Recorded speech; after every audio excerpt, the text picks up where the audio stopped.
Fala, monarquista, beleza? Como é que vocês estão?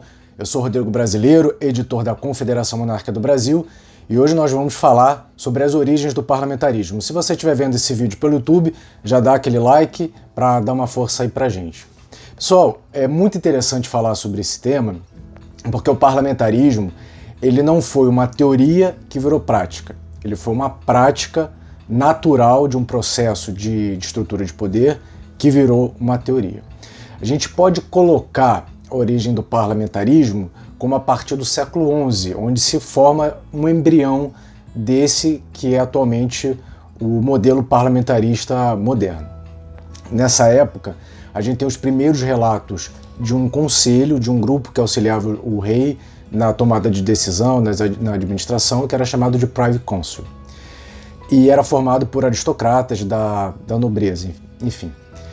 E dentro desse grupo havia aqueles nobres que tinham mais confiança, mais legitimidade ou mais conhecimento técnico, que eram justamente um grupo, que eram justamente aqueles que o monarca escolhia para formar um grupo menor dentro desse Privy Council, que era chamado de Committee of State ou cabinet.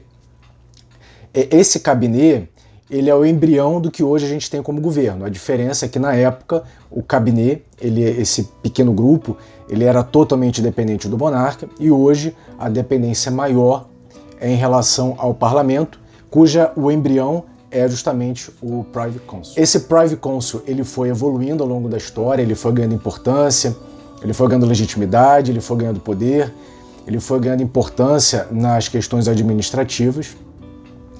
E aí você começa a ver o fortalecimento do parlamento dentro da divisão da estrutura de poder. Um caso muito curioso e muito fortuito foi o que deu origem ao primeiro-ministro, que é o chefe de governo, responsável, digamos assim, pelo parlamento.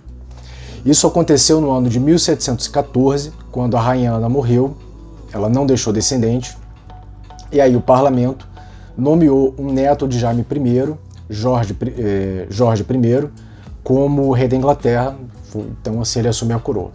Jorge I, ele era da dinastia de Hanover, ele era alemão, ele não falava nada de inglês. E quem assumiu depois dele foi seu filho Jorge II, também era alemão, entendia alguma coisa de inglês, mas nada demais. E aí o que aconteceu? Ambos os reis, eles por não entenderem o idioma inglês, eles passaram a não participar mais das reuniões do parlamento, porque eles absolutamente não entendiam nada. Então, dentre os ministros, foi se tendo aquele que tinha a incumbência de passar as decisões do parlamento, do gabinete, enfim, do governo, ao monarca. Esse ministro, ele tinha que ter um bom trânsito, tanto no governo quanto no parlamento.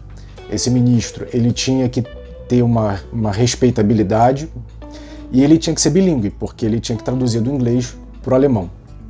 E aí vai se formando naturalmente a figura daquele ministro que, dentre todos, ele tem uma responsabilidade um pouco diferente, um pouco maior, que é o que atualmente nós chamamos de primeiro-ministro. Esse período ele durou de 1714 a 1760. Algumas literaturas dizem que foi um tempo maior, mas independente se foi 46 anos ou 69, foi um período grande para se firmar a máxima de que o rei reina, mas não governa. Quem governa é o parlamento. Então foi se desenvolvendo a noção de que o monarca ele tem a função estabilizadora e representativa da nação, e a função transitória governamental caberia ao parlamento.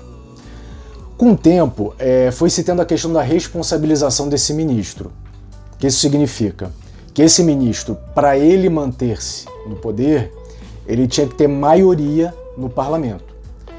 Se ele não tivesse maioria no parlamento, um processo de impeachment era desencadeado, começando um processo acusatório na Câmara dos Comuns, que é a Câmara Baixa, formada pela baixa nobreza e pela burguesia, e esse processo ele era remetido e julgado pela Câmara Alta, que é a Câmara dos Lordes, ou Casa dos Lordes, que equivale ao Senado Federal e é composto pela alta aristocracia, pela alta nobreza. O que aconteceu? Com o tempo, esse ministro, para evitar até um próprio desgaste de passar por um processo de impedimento, uma vez que ele perdesse a maioria na Câmara, os ministros naturalmente começaram a abdicar.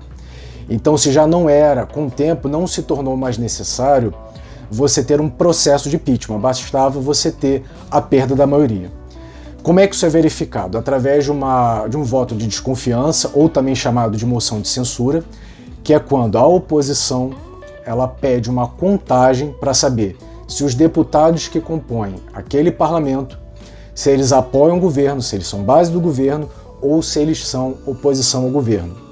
A gente tem que lembrar que no parlamento não existe a figura do governo minoritário, ou seja, se o primeiro-ministro ele perde o apoio da maioria do parlamento, ele pede demissão, esse governo ele é dissolvido e novas eleições dentro do parlamento são realizadas para saber quem dentre aqueles parlamentares goza de apoio da maioria para poder formar um novo governo.